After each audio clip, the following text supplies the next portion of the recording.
So ito na nga guys. Good evening guys. Ito na naman si Bati Ugnaw TV.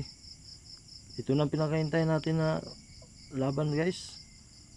Rematch to ni Shizuoka at saka ni Jerusalem. Ito lang ang nakita ko na link guys eh. Pero parang basag na yung ilong ng hapon. Parang na bawas-bawasan yung kapal ng mukha ng hapon na to. Ano ba kaya to?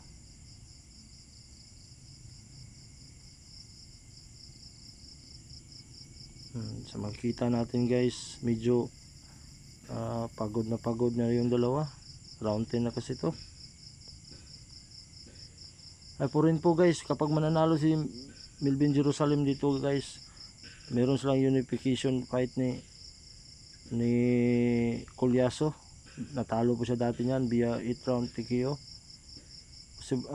Possible na rematch yan, pero malaki na ang improvement ni Jerusalem. Grabe kalakas ng niya, suntok ngayon. Matibay lang talaga tong hapon na to din, kasi sa kanya man galing tong belt na hinawakan ni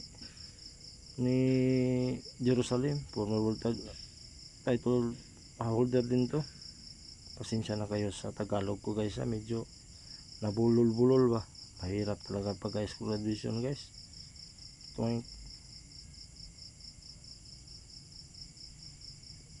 Ito makikita natin na mas agresibo yung galawan ng pambato natin na Pinoy. Maganda kasi ito, kasi si Joka brawler talaga to guys. Pero ngayon lang itong lumaban ng ganito kasi nakatikim na kasi ito ng 2 knockdown sa previous fight nila.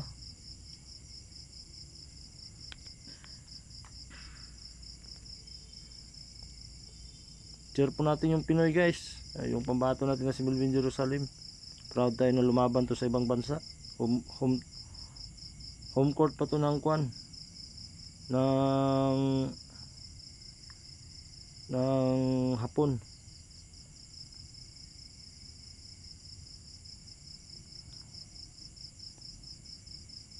Wala, dugo na yung ilong guys.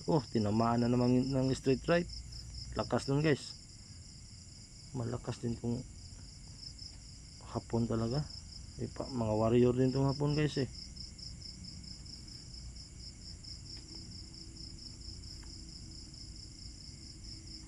Tinamaan. Ay, huwag kang magkumpiyansa Jerusalem kasi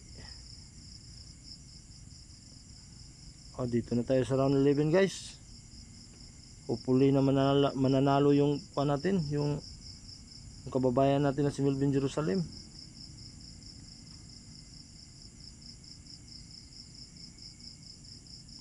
Grabing conditioning ng dalawa. Basagan ng muka, palitan ng suntok talaga yung laban la. Pero tignan mo, ganito talaga ang boxing guys, lalo na pag world class ka na ba, world class fighter.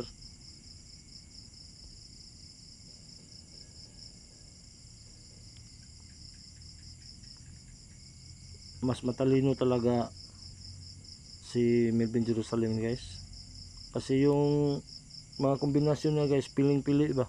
Makikita natin, di basta-basta sumusugod. Ito si Melvin Jerusalem, pwede itong maging brawler, pwede din maging slick boxer. Pero malakas talagang kamao nito guys, left and right.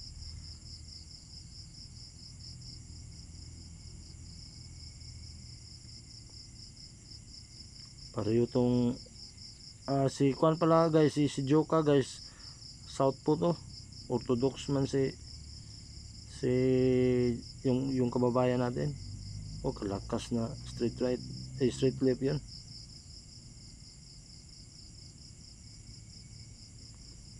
Makikita natin guys, ginagamit na ni Melvin Jerusalem ang ring generalship niya, yung experience niya sa ring ba. Ganito talaga yung mga slick boxer, slant brawler. Ginagamit talaga nilang ring at saka footwork nila sa pagbato ng kombinasyon.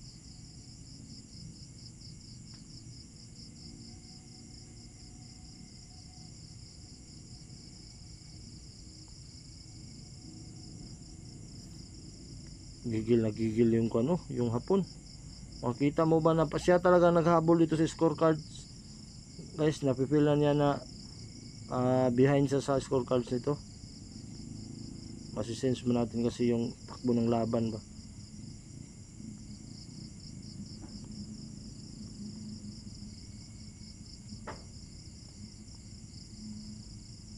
Sana manalo yung pambato natin guys, yung kababayan natin. Dalawa na lang kasi silang mga kampiyon dito sa boxing dito sa Pilipinas, sa mga world champions natin. Sila sa Taduran lang at saka ito si Melvin Jerusalem. Sila lang yung mga present world champion natin. Sa division din ito guys, sa minimum weight.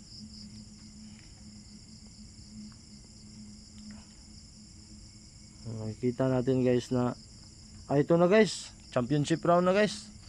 12 rounds na to. Cheers sa ating kababayan guys. Hopefully na walang mangyaring hindi natin inaasahan kasi lamang siya sa scores.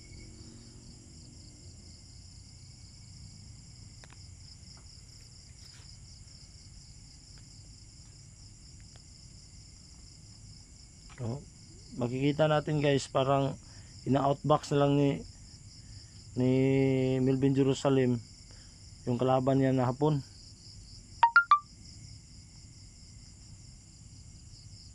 Dito natin makikita yung ring generalship talaga ni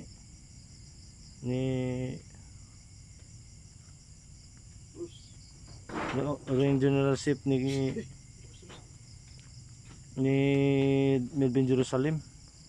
Pasensya na kayo guys kasi mahirap talagang magtagalog kapag high school graduation tayo.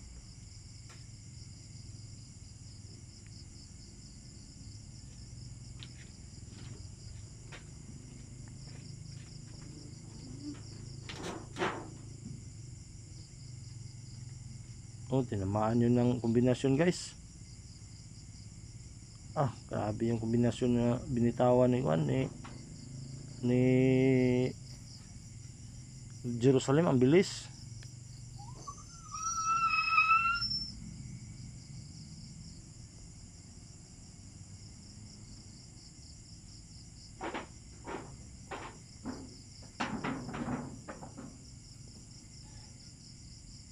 One minute and 11 seconds lang guys.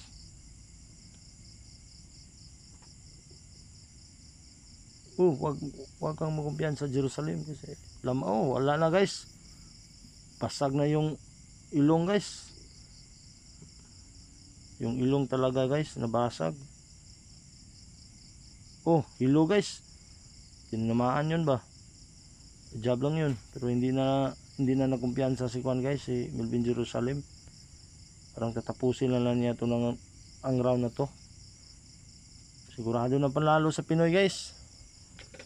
Kung wala lang mangyayaring hindi naasahan ito, panalo na tayo.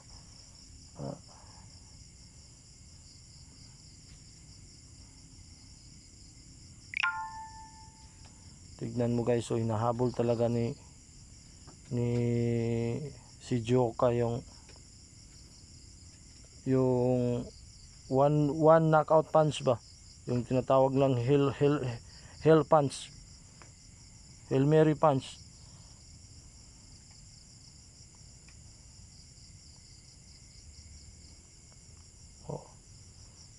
Yuhu! Panalo tayo guys. Sigurado na to guys. Unanimous decision to. Napipil ko talaga guys na panalo tayo. Tignan natin yung decision guys Hindi kasi natin maintindihan kasi nipunggo yung lingwahe nila.